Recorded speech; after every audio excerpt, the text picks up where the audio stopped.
मोहम्मद ज़ीशान लिखते हैं, हज़रत अक्सर मैं जब नमाज शुरू करने लगता हूँ या नमाज के दौरान मुझे ऐसे लगता है जैसे मेरा वज़ू टूट चुका है, लेकिन ना कोई बदबू होती है और ना ही कोई आवाज़। इस सूरत में मैं क्या करूँ? नमाज तोड़ दूँ, वज़ू करके दोबारा नमाज पढ़ूँ? ज़रूर रहनुमाई फरमाएँ। भाई ने एक बहुत अच्छा सवाल पूछा है, इसी से रिलेटेड एक और भी सवाल है, वो भी यहाँ पर ऐड कर लेते हैं। ये किसी ने सवाल लिखा है, नाम नहीं बताया। ये लिखते हैं, पेट की हवा खारिज होने से रोककर नमाज जारी रखना, इस सूरत में नमाज होगी या नहीं? बहुत ही अच्छे सवालात हैं। बहुत सारे लोगों को ये मसाइल पेश आते हैं, बहुत सारे लोग ये सवालात करते हैं कि हमें जो है वो इस तरह बार बार ख़यालात आते हैं कि हमारा वज़ू जो है वो टूट चुका है, वज़ू हमारा बाकी नहीं रहा, तो हम नमाज तोड़ देते हैं, दोबारा वज़ू करते हैं। या फिर इस तरह बाज़ लोग जो है वो गैस का उनको प्रॉब्लम होता है, तो वो जो है गैस को रोक कर जो है वो नमाज़ पढ़ रहे होते हैं। तो इनके बारे में शरई हुक्म क्या है, इसकी थोड़ी तफसील है, इसको ज़रा समझिएगा। देखिए, बहुत से लोग वसवसों का शिकार भी होते हैं, और नबी अलैहिस्सलाम का फरमान है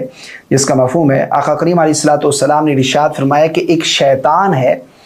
जिसका काम ये है कि वो वज़ू करने वालों को शक में मुब्तला कर देता है, यानी उनमें वसवसा डाल देता है। बस जिस पर उसका वार कामयाब हो जाता है तो वो मज़ीद उसको भटकाता है, यानी मज़ीद जो है वो उसे वसवसों में मुब्तला करता है। और तिबरानी के अंदर हज़रत इब्न अब्बास रदियल्लाहु ताला अन्हुमा से मरफ़ूअन रिवायत है, आप फरमाते हैं कि एक शैतान है, जब नमाजी नमाज के लिए खड़ा होता है तो वो उसके मक़आद में आकर फूंक देता है, यानी पखाने वाली जगह पर जो है वो आकर फूंक मारता है, जिससे नमाजी को ये ख्याल उभरता है कि उसका वज़ू जो है वो टूट चुका है।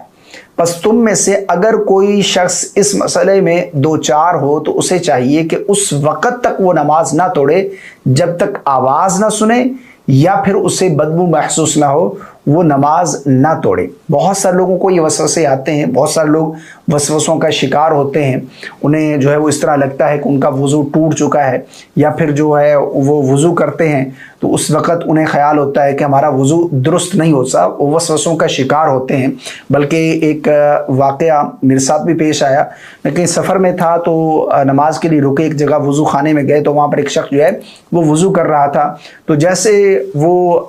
मसा कर रहा था तो उसने दोबारा से वज़ू शुरू कर लिया। मैंने समझा चले कोई मिस्टेक हो गई होगी, इनसे दोबारा शुरू कर रहे हैं वज़ू, लेकिन जैसे ही वो दोबारा बाजू पर पहुंचा तो फिर से उसने वज़ू शुरू कर दिया। बहरहाल नमाज हो गई। नमाज पढ़ने के बाद मैंने उससे पूछा कि आपके साथ कोई मसला है, आप बार बार वज़ू कर रहे थे? तो उन्होंने बताया कि मुझे इस तरह लगता है, बार बार ख्याल आता है कि मेरा वज़ू सही नहीं हुआ, या फिर नमाज के दौरान मुझे इस तरह ख्याल आता है तो नमाज तोड़ देता हूँ, दोबारा वज़ू करने चला जाता हूँ, यानी बार बार मुझे ऐसे लगता है कि मेरा वज़ू सही नहीं हुआ तो मैं दोबारा से वज़ू करता हूँ। तो ये जो वसवसे हैं ना, एक तो ये है कि कभी कभार इस तरह हो गया, कभी कभार ये प्रॉब्लम हो रही है कि आपको ख्याल गुजरा है कि वज़ू टूट गया है, एक अलग बात है, एक अलग मसला है। लेकिन हमेशा आपके साथ जिस तरह के बता रहे हैं कि अक्सर मेरे साथ ऐसा होता है, तो अगर बार बार इस तरह की कैफियत बन रही है, बार बार आपको इस तरह महसूस होता है, तो उस वक़्त तक नमाज ना तोड़ें जब तक कि आपको आवाज़ ना सुनाई दे या फिर बदबू महसूस ना हो, ठीक है ना। नमाज को जारी रखें,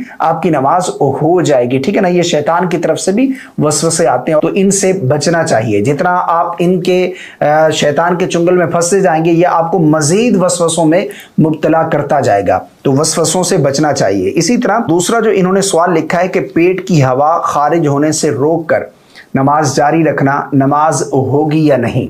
देखिए, इस मसले को भी समझिएगा कि अगर इस तरह की कैफियत है, पेट की हवा गैस जो है वो तंग कर रही है, और या फिर पेशाब पखाने का गलबा है,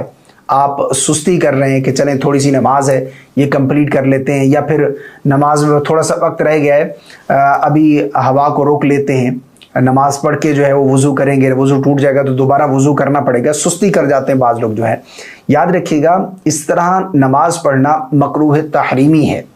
यानी अगर पेशाब पखाने का गलबा है और आप जो है वो नमाज पढ़ रहे हैं, एक तो ये अदब के भी ख़िलाफ़ है कि कहाँ आप अल्लाह की बारगाह में हैं और कहाँ आपका ख्याल जो है वो पेशाब पखाने वाली साइड पे गया हुआ है, اس وقت تو ہمیں چاہیے کہ اللہ کے ساتھ ہماری لو لگی ہونی چاہیے، خشوع اور خضوع کے ساتھ ہماری نماز ہونی چاہیے۔ پیشاب پخانے کا خیال ہمیں آ رہا ہے تو پہلے آپ اسے دفع کریں، اس کے بعد پھر آپ نماز جو ہے وضو کر کے دوبارہ نماز پڑھیں، ٹھیک ہے نا۔ ہاں اگر اس طرح کا مسئلہ ہے کہ بعض لوگوں کو ایک مرض ہوتا ہے کہ انہیں گیس کی پرابلم ہوتی ہے، ان کی بار بار ہوا خارج ہوتی ہے، اگر کوئی اس طرح کا شخص ہے کہ جسے اتنی مہلت بھی نہیں ملتی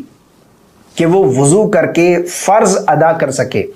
یعنی وضو کے بعد فرض ادا بھی نہیں کر سکتا، اتنا مہلت بھی اسے نہیں ملتی، اس کا وضو ٹوٹ جاتا ہے، تو پھر اس صورت میں وہ شرعی معذور ہے، اس کے لیے الگ حکم ہے، ٹھیک ہے نا۔ وہ اگر اس طرح کی کوئی کیفیت ہے، اس طرح کا کوئی مرض ہے اسے کہ وضو بار بار اس کا ٹوٹ رہا ہے اور اسے اتنی مہلت بھی نہیں ملتی کہ وہ وضو کر کے فجر کے 2 فرض پڑھ لے، وضو کر کے ظہر کے 4 فرض پڑھ لے، وضو کر کے عصر کے 4 فرض پڑھ لے، یعنی فرض بھی نہیں پڑھ سکتا، اتنی مہلت بھی نہیں ملتی، تو ایسا شخص بھی شرعی معذور ہے۔ اس کے لیے حکم یہ ہے کہ وہ نماز کے دوران جس نماز کے لیے وہ وضو کرتا ہے اس نماز کے وقت کے درمیان جتنی نمازیں پڑھنا چاہے وہ پڑھ سکتا ہے، اس وجہ سے اس کا وضو فاسد نہیں ہوگا، اسے وضو کرنے کی حاجت نہیں ہے۔ اگر کسی کو یہ مرض ہے اور اتنا زیادہ ہے کہ اسے مہلت ہی نہیں ملتی تو اس کے لیے حکم ہے۔ ہاں اگر کبھی کبھار اس طرح ہو جاتا ہے تو اس کے لیے حکم الگ ہے، وہ دوبارہ سے وضو کرے گا، دوبارہ وہ جو ہے نماز اپنی جو ہے وہ کنٹینیو کرے گا، دوبارہ نماز پڑھے گا۔ بہرحال اللہ رب العالمین ہم سب کو شیطان کے وسوسوں سے بچائے۔